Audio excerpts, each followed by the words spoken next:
मित्रों, जैसा कि हम सभी जानते हैं कि इस मृत्युलोक अर्थात पृथ्वी लोक पर जीव जंतुओं के 84 लाख योनियां निवास करती हैं और उसी में से एक मनुष्य योनि भी है जिससे हमारा और आपका जन्म हुआ है।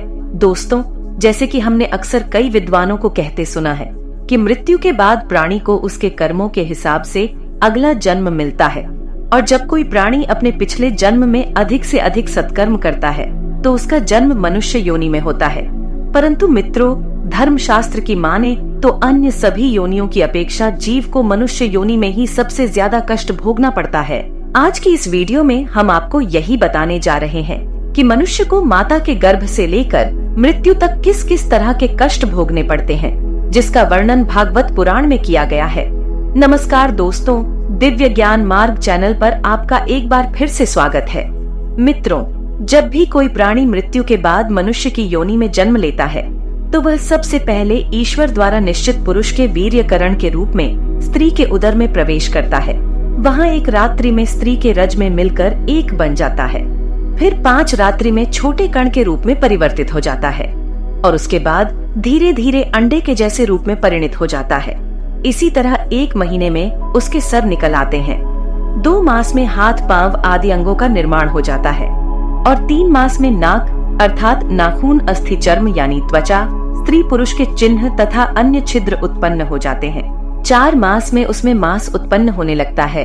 फिर 5वें महीने में गर्भ में पल रहे शिशु को भूख प्यास लगने लगती है और 6ठे मास में झिल्ली से लिपटकर कोख में घूमने लगता है। उस समय माता के द्वारा ग्रहण किए हुए अन्न जल आदि से उसकी भूख मिटने लगती है और वह कृमि आदि जंतुओं की उत्पत्ति स्थान में पड़ा रहता है। वह सुकुमार तो होता ही है, जब वहाँ के भूखे कीड़े उसके अंग नोचते हैं तब अत्यंत क्लेश के कारण वह क्षण में अचेत हो जाता है। इतना ही नहीं, माता के खाए हुए कड़वे, तीखे, गरम, नमकीन, रूखे और खट्टे आदि पदार्थों का स्पर्श होने से उसके सारे शरीर में पीड़ा होने लगती है। वह जीव माता के गर्भाशय में झिल्ली से लिपटा और आंतों से घिरा रहता है। उसका सिर पेट की ओर और पीठ और गर्दन कुंडलाकार मुड़े रहते हैं। माता के गर्भ में मनुष्य पिंजरे में बंद पक्षी की भांति पराधीन एवं अंगों को हिलाने डुलाने में भी असमर्थ रहता है। इस अवस्था में उसे दिव्य शक्ति के द्वारा स्मरण शक्ति प्राप्त होती है, जिसके बाद उसे अपने पिछले जन्मों के कर्म याद आ जाते हैं। फिर वह बेचैन हो जाता है और उसका दम घुटने लगता है। फिर 7वां महीना आरंभ होने पर उसमें ज्ञान शक्ति भी पनपने लगती है, जिसकी वजह से वह एक स्थान पर नहीं रहना चाहता। तब स्थूल शरीर में बंधा हुआ जीव अत्यंत भयभीत होकर दिनवाणी से कृपा याचना करता हुआ हाथ जोड़कर उस प्रभु की स्तुति करता है जिसने उसे माता के गर्भ में डाला है। माता के गर्भ में उपस्थित जीव प्रभु से यह याचना करता है कि हे प्रभु, माना मैं बड़ा अधर्मी हूँ, माना मैं बड़ा अधम हूँ, माना मैं बड़ा पापी हूँ और आपने जो यह गति दिखाई है वह मेरे ही योग्य है। मैं शरीर से रहित होने पर भी देखने में पंच भौतिक शरीर से संबंध हूँ और इसीलिए इंद्रिय गुण, शब्द आदि विषय और विदा भाषा अर्थात अहंकार रूप जान पड़ता हूँ। इसके बाद भागवत पुराण में बताया गया है, मनुष्य रूपी जीव दूसरी देह अर्थात माँ के गर्भ के भीतर मल मूत्र और रुधिर के कुएं में घिरा हुआ रहता है। उसके पाचन रस की ऊष्मा से गर्भ में मौजूद जीव का शरीर अत्यंत संतप्त होता रहता है। इन कष्टों के बारे में सोचते हुए जीव गर्भ से बाहर निकलने की प्रबल इच्छा लिए महीने गिन रहा होता है और भगवान से प्रार्थना करता रहता है कि हे भगवान, मुझे यहाँ से कब निकाला जाएगा। फिर गर्भ में मौजूद मनुष्य सोचता है कि पशु पक्षी आदि अन्य जीव तो अपनी मूल बुद्धि के अनुसार अपने शरीर में होने वाले सुख दुख आदि का ही अनुभव करते हैं, किंतु मैं तो भगवान आपकी कृपा से साधन संपन्न शरीर से युक्त हुआ हूँ। अतः आपकी दी हुई विवेक बुद्धि से अपने शरीर के बाहर और भीतर अहंकार रूपी आत्मा का अनुभव करता हूँ। भगवान, इस अत्यंत दुख से भरे हुए गर्भाशय में यद्यपि मैं बड़े कष्ट से रह रहा हूँ, तो भी इससे बाहर निकलकर संसारमय अन्नकूट में गिरने की मुझे बिल्कुल इच्छा नहीं है, क्योंकि उसमें जाने वाले जीव को आपकी माया घेर लेती है, जिसके कारण उसके मस्तिष्क में अहम की बुद्धि घर कर जाती है और उसके परिणाम स्वरूप उसे फिर संसार चक्र में ही रहना होता है। इसलिए वह भगवान से बार बार विनती करता रहता है कि वे उसे इस कष्ट से और सांसारिक मोहमाया से जितनी जल्दी हो सके उतनी जल्दी मुक्ति दे दें। फिर जब 9वें या 10वें महीने में जब मनुष्य अपनी माता के गर्भ से इस मृत्युलोक में आता है तो उसकी सारी स्मृति नष्ट हो जाती है। वह विपरीत गति को प्राप्त होकर बार बार जोर जोर से रोने लगता है। फिर माता पिता के द्वारा उसका पालन पोषण किया जाता है। शिशु अवस्था में जब मनुष्य को खाट पर सुला दिया जाता है तब उसे खटमल आदि जैसे कई कीड़े काटते रहते हैं, लेकिन तब उस शरीर को खुजलाने, उठाने अथवा करवट बदलने की भी सामर्थ्य न होने के कारण वह बड़ा कष्ट पाता है। उसकी त्वचा बड़ी कोमल होती है, इसलिए वे सिवाय रोने के कुछ नहीं कर सकता। इसी तरह मनुष्य बाल्यावस्था के दुख भोग कर युवावस्था में पहुंचता है। इस समय उसे यदि कोई इच्छित भोग नहीं प्राप्त होता तो अज्ञानतावश उसका क्रोध बढ़ जाता है और वह शोकाकुल हो जाता है।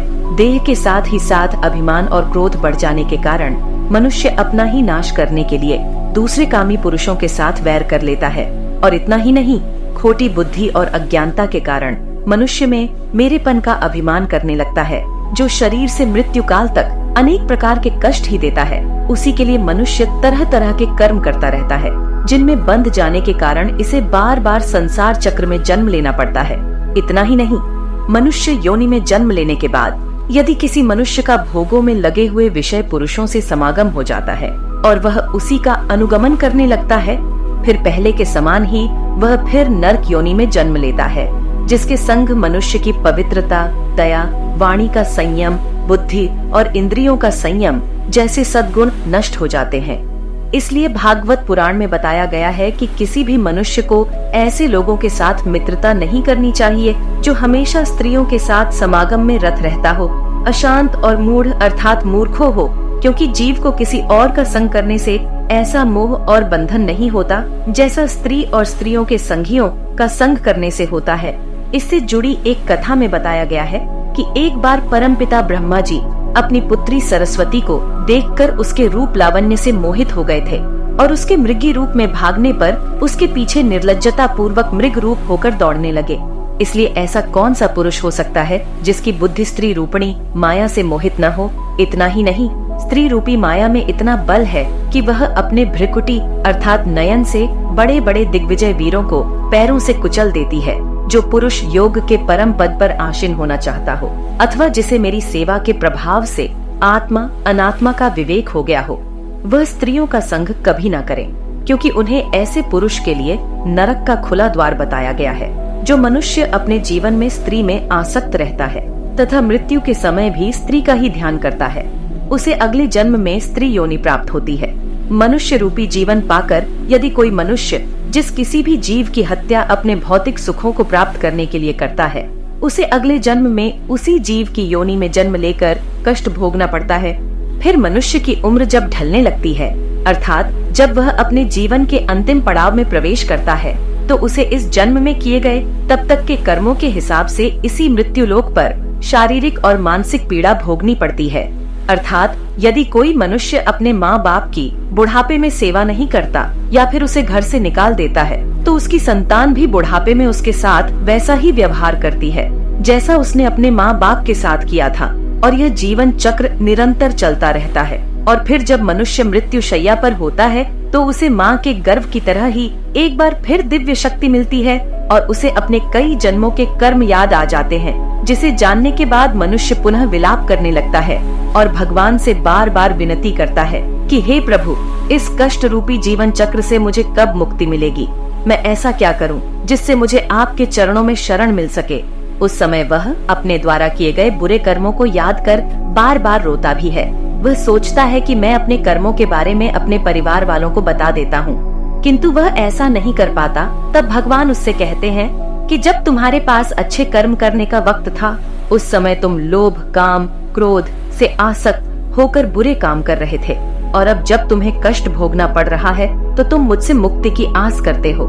ऐसा कभी नहीं हो सकता। इसलिए हे देहधारी, अपने अगले जन्म में अच्छे कर्म करना ताकि तुम्हें मेरी शरण में जगह मिल सके। फिर इसके बाद यमदूत उसके शरीर से आत्मा को निकाल कर ले जाते हैं और बच जाता है वह स्थूल शरीर। इसीलिए मनुष्यों को चाहिए कि वह भगवान के द्वारा मिले मनुष्य रूपी जीवन में अधिक से अधिक सत्कर्म कर जन्म मृत्यु के चक्र से खुद को मुक्ति दिला ले और सदा के लिए भगवान के चरणों में अपना स्थान बना लें। आप इस बारे में क्या सोचते हैं? नीचे कमेंट में जरूर बताइएगा। अगर आपको हमारी ये वीडियो पसंद आए तो ज्यादा से ज्यादा लाइक और शेयर करें। साथ ही अगर आप हमारे चैनल को अभी तक सब्सक्राइब नहीं किया है तो अभी सब्सक्राइब कर ले, ताकि आपको ऐसी आध्यात्मिक और पौराणिक जानकारी मिलती रहे मिलते हैं एक और नए वीडियो में, तब तक के लिए आप लोग अपना ख्याल रखिए।